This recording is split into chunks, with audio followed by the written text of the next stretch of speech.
Hello and welcome to YouTube's favorite comic book channel, Cartoonist Kayfabe. My name is Jim Rugg. I'm Ed Piscor. Before we dive into today's topic, I want to remind everybody about Cartoonist Kayfabe Comic Book Christmas in July. The second annual Cartoonist Kayfabe Comic Book Christmas in July, where we ask our audience to join us in taking your extra comics, your doubles, your comp copies, just some good books that you're ready to move on from.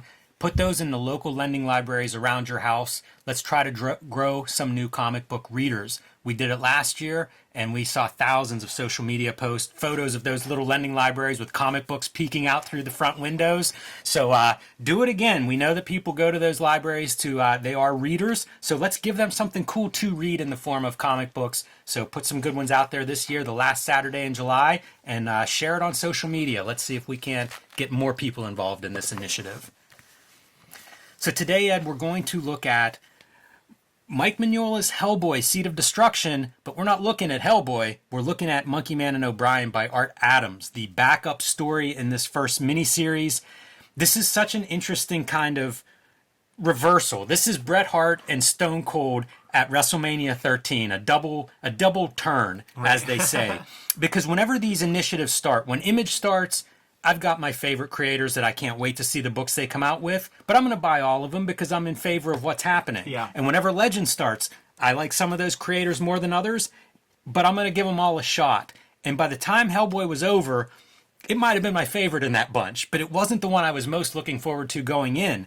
But one of the ones I had high hopes for was Art Adams' Monkeyman and O'Brien. It seemed really cool. It looked really good. Loved his art. And a little bit slower of an artist, I think, is so...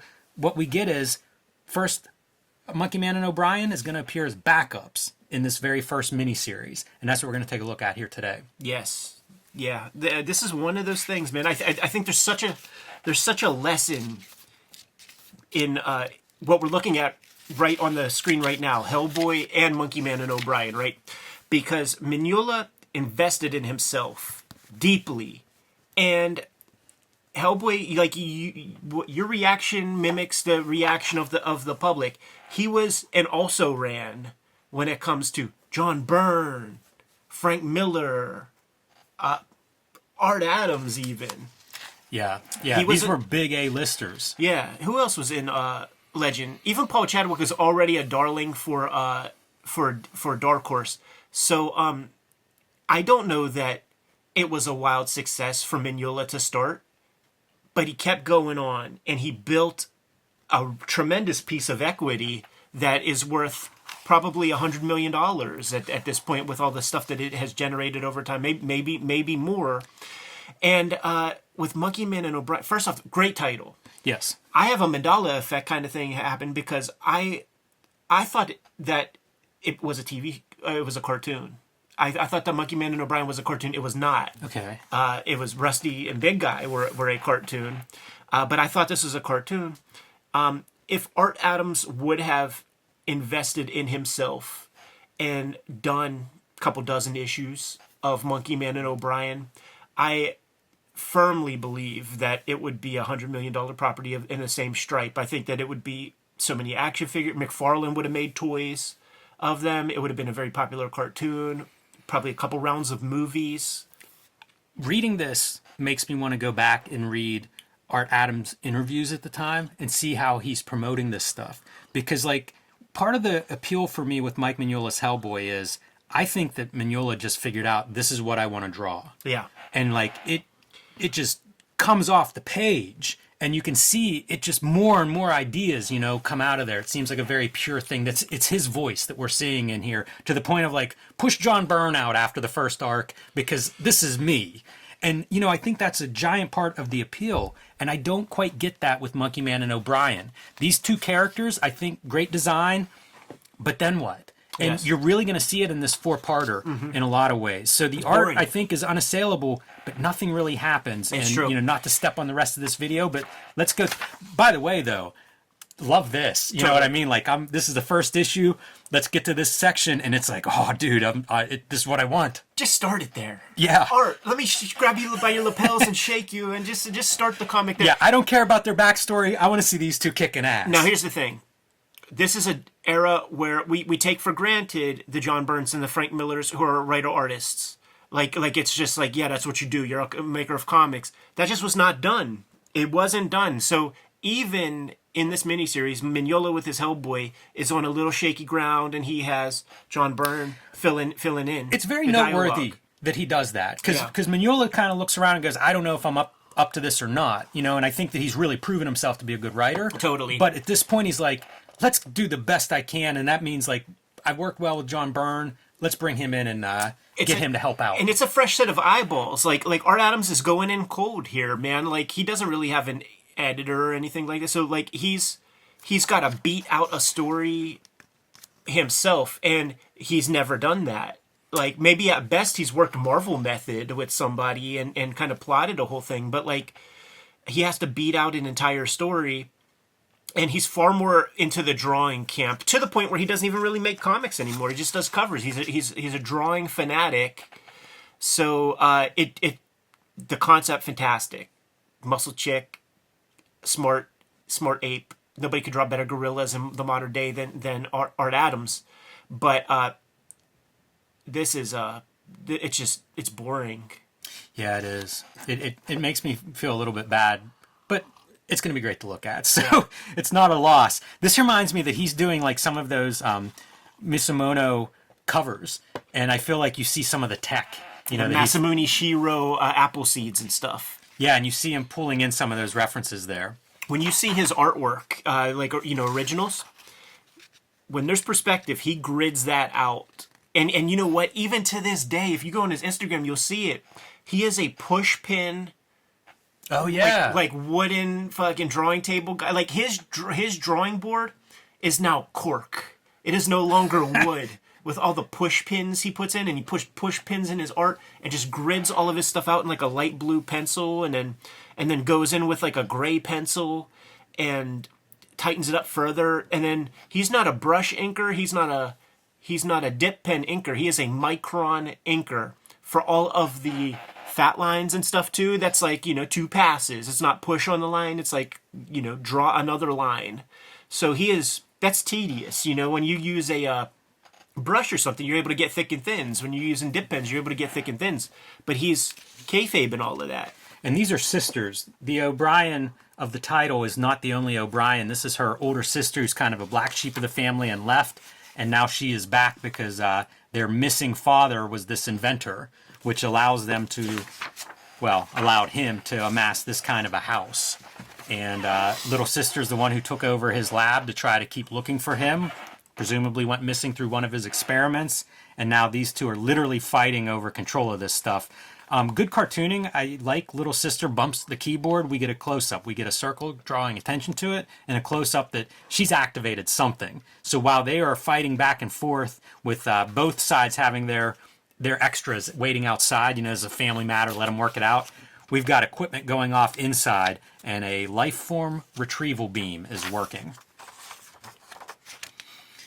And all we get to, because this is a short backup, is we get to see the life form come through, but we're not revealing anything yet. It's just a big, scary shape with maybe monkey-shaped feet. Which is a great drawing, wholly unnecessary, because we saw page 1 and the front cover. So there's no mystery, there's no... One other unnecessary part, let's blow her shirt off as this explosion takes place. It's Art Adams, baby. He's fan of the T and the A. You know what else, man? There's your Next Men cover at the time period. Byrne was working with this painter who would do like a finished painting over top of his pencils and inks. I think they would pencil and ink it and show it on the back cover, and then you would see the color painted version on the front. And it was so weird looking, and Byrne seemed really taken by this at the time. Yeah, the old dudes who were like pretty neat looking, stuck in old Bendé color seps. That's your Neil Adams and that's your Howard Chaykin's. They love the bells and whistles of like technology, like being so constrained for so long with that kind of stuff. They go far out. It's interesting if you're coming from an assembly line process like Byrne's most of his career. Whenever you see your art not just inked by others, but now you see it painted over, it's probably pretty cool, especially if it's not something that you're really practicing. All right, so part 2, here we go, and now our outsiders are hearing explosions and noise, and it's like, you know what, we're going in there, because these guys work for the older O'Brien, so they got to make sure she's allowed to sign those paychecks at the end of the week. This episode is brought to you by the Cartoonist Kayfabe Patreon. 3 different levels will give you access to our videos early, and at the King Kayfaber level, you'll get access to all of our videos as well as the recording session. These videos are also brought to you by the books that we make, and we've got a big year ahead. Coming up from Ed Piskor is the Hip Hop Family Tree Omnibus. You see it on screen, gold foil. This is going to be the beautiful book of the season. 500 plus pages, including all of the Hip Hop Family Tree comic, plus 140 extra pages just for the Omnibus. Pre-order that one today. There's also a big collection of X-Men Grand Design, all 3 of the Grand Design X-Men volumes in one convenient location. That'll be out before the end of the year, perfect as a holiday gift. And the final season of Red Room, Crypto Killers. Issue 1 is already out. Issue 2 on the right here, coming very soon. An entire series, every issue self-contained. The perfect jump-on spot for new readers or longtime Red Room fans. My next book is Street Angel Princess of Poverty, coming out later this year from Image Comics, the homeless ninja on a skateboard. This collects all of the Street Angel comics that are not in Street Angel Deadliest Girl Alive. Also available and back in print from Image Comics. Hulk Grand Design, oversized fluorescent green Treasury Edition now available, and the first young adult graphic novel, The Plain Janes, and my latest comic book, True Crime Funnies, self-published, written and drawn by me, featuring 3 nonfiction short stories, available now on my website. And now back to the video. Yeah, straight out of Central Casting, those fellas. Yeah, absolutely. And you see some of the chaos. This lab has been just exploded. Wasn't there the amount of stuff that's like wrecked in here? And there's like a carcass of like a gorilla with like a little spinal column. Yes, it's this head. It's just a head, like I don't know. Yeah, you can kind of make it out. It's almost a torso here. You're right. You do see a tiny little bit of spine sticking out of that. I would bet that there's a story point for that, you know, in a future issue that we will never get. Well, we'll see how the response is. We've got a miniseries. There's more Monkeyman and O'Brien out there. If there's a popular demand for it. Yeah, no, like I'm very interested in doing that 3-issue miniseries, and once again, that's another Eddie P as Mush of comic book series, because I had that put on my pull list, and you killed it. It's so we're gonna have a lot of mad audience members at you, Ed. I know, because you're naming the real titles that you put an end to by liking them. Here's the close-up of this head, though. This is something that we get a moment of, you know, that's kind of cool looking, but basically we're not going to see it because O'Brien's knocked out, and now her assistant gets knocked out, and when they wake up, a lot of stuff is gone, including this head, which caused these guys apparently to have nosebleeds and something not to work right. So black panel to black panel. This is almost one of those Alan Moore transitions where he talks about, yeah, you can do color to color for panels, but also the page turn. And now they're both waking up, not sure how long they've been out, what's missing, what isn't, what happened. But here we are. Let's take this helmet off that's cracked and see what's under there. And it's a freaking living giant monkey. Yeah, purple, which is also great. You know, so she's got the orange hair. He's got the purple. There's so much. This book has so much going for it, man. I love the construction of this figure. It feels so solid. Doesn't it remind you again of like the manga covers that he's putting together? Backpack in perspective. Like, he is paying attention to perspective of everything, and he's got that thing in perspective. It makes me think about if you go through his career, like, there's not much gunplay in his comics because he always talks about just like fucking hating to like use the roller so much to like grit off guns and get them completely accurate. You know, there are whole websites that show the tip of guns kind of like going a little off. You know, I've done it a million times. But this is like just, you know, that's as tight as any kind of like gun. You know, it requires as much draftsmanship as any kind of gun you would ever draw. Great, amazing visuals all through this sequence. He's so good at getting the scale of Monkeyman down. Always been great at that. And I love these little details, like the detail stuff, of course, what Art Adams is known for, but having like the monkey foot in your shoes. It's really cool. It's a great, like the body language of it. It feels solid. He's such an exceptional drawer. There are really good ideas here. I like that Monkeyman, this is a different language that we're going to speak. So that's pretty cool, and we're going to see that kind of evolve as like, who is this character? But that's your piece for this backup. And even whenever he's yelling in this other language, I like this stuff. Oh, yeah. It's just, I don't like origins. You know, usually they don't mean much to me, and I want to see Monkeyman and O'Brien on missions, especially for your first time. Yeah. So, good looking stuff though, and pretty cool whenever he's mad. I think there's a real sense of threat with that character whenever he's angry and not sure where he's at. Doesn't look too angry here, though. So we're cutting into part 3, and O'Brien gives him the benefit of the doubt quite quickly. I feel like if I came across this, I would be, as every panel, I'd be further away from him than the previous panel. There were some crazy, there's a video online where a guy is like at like a lakefront and fishing, and a gorilla like comes up and like sits there. Was it a gorilla or like a lion? I'm forgetting now, but like I think it might be a gorilla. Just like sits right next to him, like looks at him, and then like stalks off. And then the camera goes into the lake, like the river, and there's like 10 gorillas just so close to him. He got out of there. He's fine. But they were just letting him know. And he was doing everything he could to just be cool. Man, No, you know what it was? It was bears. It was bears. Okay, Yeah, all right. it was Bears are a little different because if it's when salmon are running, those bears have full bellies. They don't care. You could go sit right beside them. Yeah, that's exactly what it was. Except the bear came to sit next to him. Because it'd be like hot dogs jumping in their mouths. Like they're not going to do anything except eat. Man, again with the virtuoso drawing, like you can see why everybody was so excited for Art Adams. Like whatever comic he's doing, I was excited for at this time period. Always, yeah. Like I would his annuals, like I would pick up religiously.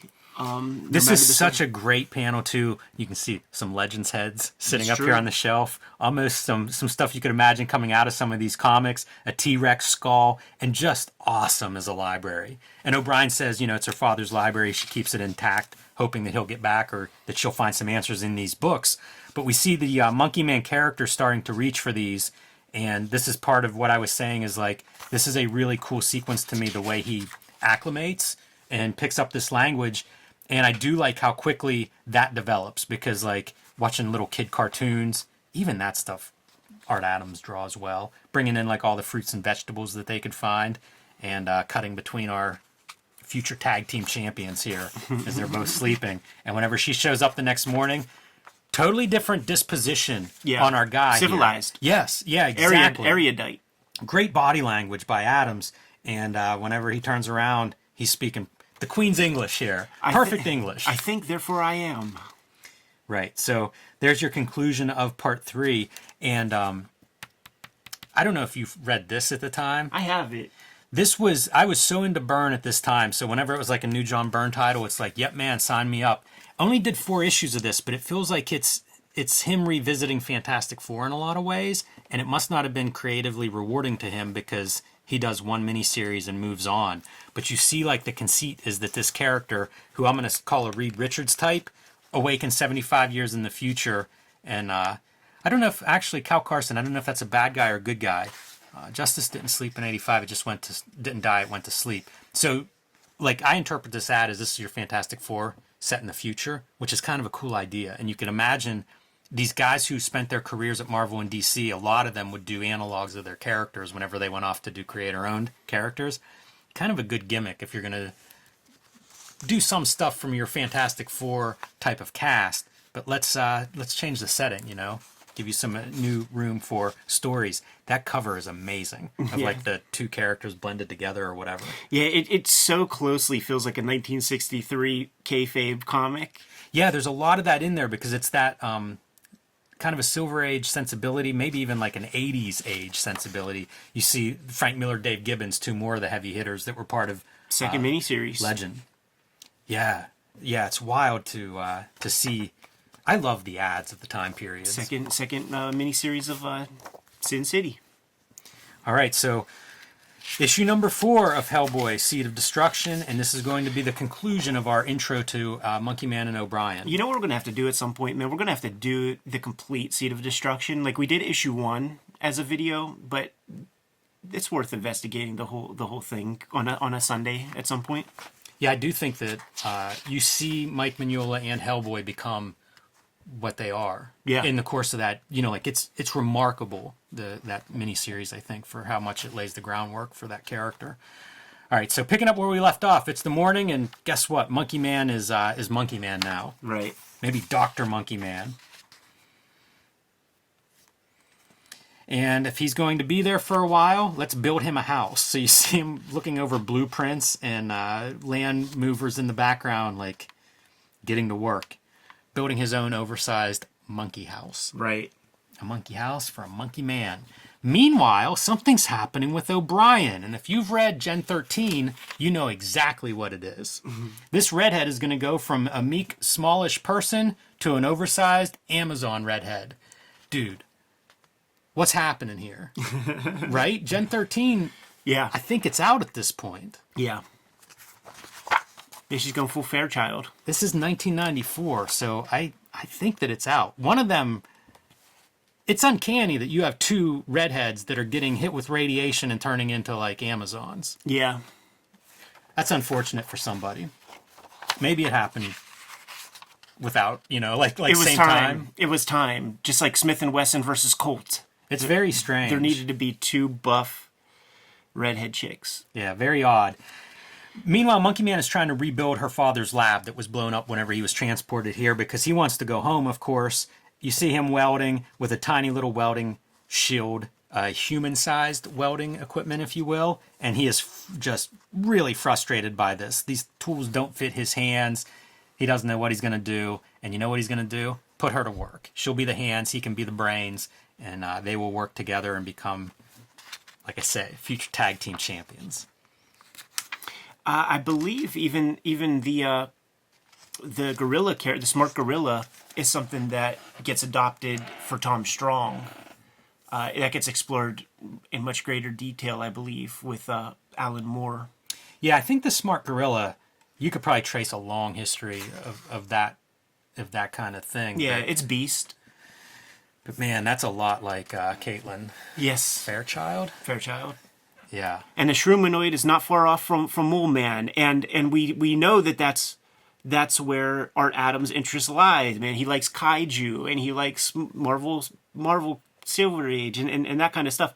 Give us some of that. Like the origin stuff, you don't need that so much. Like, this is a cool design, and every design for every bad guy in the 3 issues is pretty freaking cool. What is the date? Calls to mind the new Fantastic Four run. Because that's Mole Man and those monsters. Yeah, exactly. It's exactly. such a good... And we look at that. You can check out that video at home if you want more Art Adams. We got a few other videos on him. But that new Fantastic Four Art Adams, I love that stuff. Yeah, we call it the Holy Trilogy.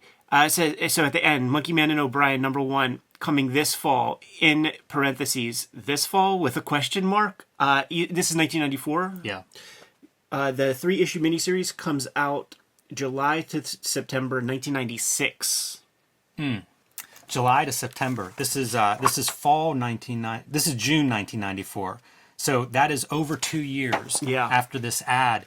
And think of what the comics landscape is, because that's 1996. We've been covering that on Wizard, and every issue you have like everybody in there talking about how much trouble comics are in. That's when Art Adams miniseries comes out, and it's like the stuff is so right place, right time. Yeah. Like 2 years makes a gigantic difference. It really with comics. does. It does these 2 years anyway. Yeah, it really does, because there's no real way to get like keep it in people's consciousness that much. You know what I'm saying? Like, you just have this. I'm seeing stuff. I'm looking at a little bibliography, but I'm not seeing. I know for a fact that there's Dark Horse Presents stuff. Yeah, there is Dark Horse Presents stuff. I think there's a Big one Turtle. shot that might collect that stuff. There's a series called Dark Horse Extra 1 through 7 from 98 to 99. That's the last of the Monkeyman and O'Brien stuff. I'd love to see some of that stuff in black and white. You Yeah. know, like in the Dark Horse Presents. This Wolves of St. August ad, this is the next Hellboy that was in Dark Horse Presents. It's really cool, and I would like to look at this, because that's a chance to see black and white Hellboy, and there's a lot of Kirby on those pages. And Mike Mignola, I've said it before, he's one of those guys where it looks great in color and it looks great in black and white, which is not that common, not that easy to do. So that's one I'd be curious to take a look at. But also Art Adams in black and white in Dark Horse Presents, I'd be down for that too. Yeah, I have the one like where it's got Monkeyman O'Brien on the cover. It's a white background and it's colored with like a watercolor. Do you know that one? Holding a big gun. So I do have that issue for sure. Makes me wonder if I have that. I have a lot of like rando issues. It's like a big tortoise. It's almost like Gamera is the villain of the thing, which is exactly what you want that to be. Well, that's what like that's my takeaway from reading this is like, man, I'm excited for Art Adams, Monkeyman, and O'Brien. You read this and don't see any monster fighting, and then you wait 2 years before you get the payoff of like, let's fight some monsters already. Yeah. And that's just, the timing. I don't know whose fault it is. In the back there, he talks about having their first baby, so I understand how time can get away from you. But from a market standpoint, it probably cost him a lot. Yeah, I think that's safe to say. But you know what I will say? Highly anticipated. In Wizard Magazine and stuff, like Monkeyman and O'Brien would be mentioned even during that gulf of 2 years between this and the inevitable miniseries. It was never out of people's consciousness. Whenever they would talk about the Legend line, Art Adams' name was mentioned with Monkeyman and O'Brien. It was, if it's July to September '96, then they did that the old the image trick of like, listen, motherfucker, we need to be on time. So get your 3 issues done before we even solicit. Well, that was hammered so hard, like they blamed everything possible for the comics collapse, and late shipping was one of those things that definitely got pressured a lot. Diamond may have changed policies by then even, because like companies would get fined for shipping products late at some point.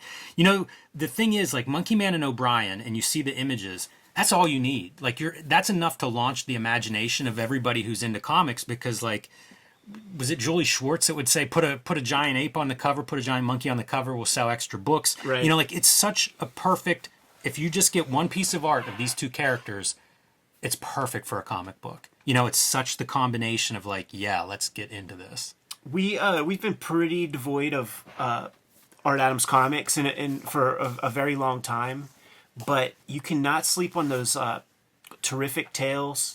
Yeah, Strips of Johnny Future or whatever that chick's name was, that written by Alan Moore, but it is Art Adams going for it unlike he ever has before. I need to read those, because it's also, I always think Alan Moore, one of those writers that writes to artists, writes to their strengths. And I mean, like, as a writer, when you see Art Adams is going to be the guy drawing your thing, rewrite your script, because that is an ace. You know what I mean? Like, make him draw the stuff that you want to see him draw. Before we got to know Jeff Darrow, I would look online and just try to find some interviews and stuff on YouTube or whatever. And he there's a thing up there where he's talking about he was going to be a part of that Spirit New Adventures, and with Dennis Kitchen. Dennis Kitchen asked him. He said yes, but he said, do not tell Alan Moore that Jeff Darrow says yes, because you know what he's going to do. He's going to make me fucking make a bunch of buildings that spell out spirit. And I just don't want to do that.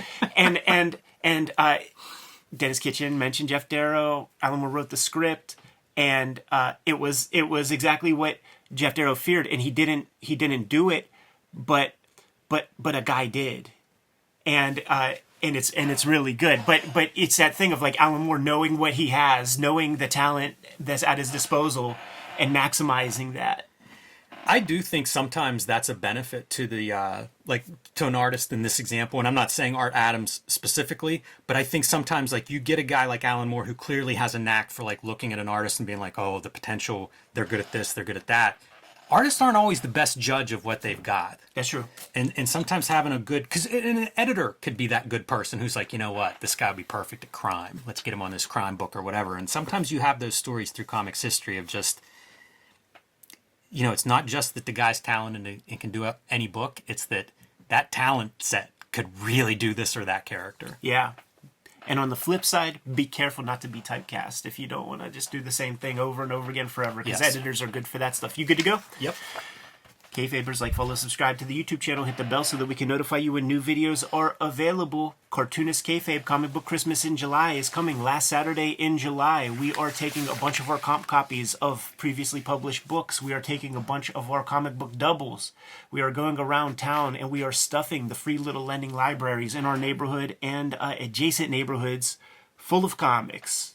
The idea being, when little Jimmy and little Ed are playing hockey on the street and they come across that little lending library and they see a cool drawing of Goku, they pick it up, they become instant comic fans. That's just going to happen. Thousands of people participated last year. This is our second effort. I'd like 10,000 people. The exponential growth of the internet is possible. can make that kind of thing possible. So, And be sure and put in that little photocopy card of the local comic shops, of the library, of wherever more comics are available. Leave a little note in that book. yeah, for sure. But the videos are brought to you by the books that we make. So, Jimmy, let the people know what we got. Street Angel, Princess of Poverty is my next release from Image Comics, coming out later this year. It collects all of the Street Angel comics that are not in Street Angel Deadliest Girl Alive, also published by Image Comics, out in a new edition and available now. Get both books, they'll look great as a set on your shelf. Hulk Grand Design, oversized Treasury Edition, fluorescent green cover, my dream book design. You can't miss it if you walk in a shop and they have that book. If not, order it from wherever you have to while supplies last. And the first young adult graphic novel, The Plain Janes, still available in print. The perfect gift book for that niece or daughter in your life. My latest book is True Crime Funnies. This is self-published and features 3 nonfiction stories about wrestling and about crime and drugs. This is self-published and will be available on my website. You can also follow me on patreon.com/JimRugg, where you can read my latest comics as I finish and post them. The Hip Hop Family Tree Omnibus is at the printer right now. Look at that gold foil cover, baby. That's amazing. The gold is for the honey and the green is for the money. 504 pages. This is the size of the spine, man. We're going girth these days. And this is going to be gold, thanks to Jimmy's instruction. 504 pages. That means it is all of the 4 volumes of Hip Hop Family Tree that are out there, but we are adding 140 pages of additional content that is not in those 4 volumes, including a bunch of artwork that I made specially for this volume. Going to be out in time for the holidays. Put in your pre-orders because we had to lock in our print run, and we do not know that it's going to be enough to fill that demand. That said, this holiday season, I also have the X-Men Grand Design Trilogy is going to be coming out. This is where we're taking all 3 Treasury editions of X-Men Grand Design and we're packaging them into a trade paperback for the people who missed out on some of the out-of-print X-Men Grand Designs. The book I'm currently working on now, though, is Red Room. And the latest season of Red Room is called Crypto Killers. First issue is out right now. Second issue is coming out at any moment. Murder on the Dark Web for Fun and Profit is the name of the game. All issues are self-contained. There are 2 trade paperbacks of the previous seasons. Give an issue a shot. If you dig it, grab another. Jimmy, name another way or 2 that the people can support Cartoonist Kayfabe. Subscribe to the Cartoonist Kayfabe e-newsletter at the links below this video. You can also find Cartoonist Kayfabe t-shirts, merchandise, mugs, fanny packs, stickers, and more at our spread shop. That is also under this video. All good ways to support the Cartoonist Kayfabe channel. Give them those marching orders, Jimmy, and we'll be on our way. Read more comics.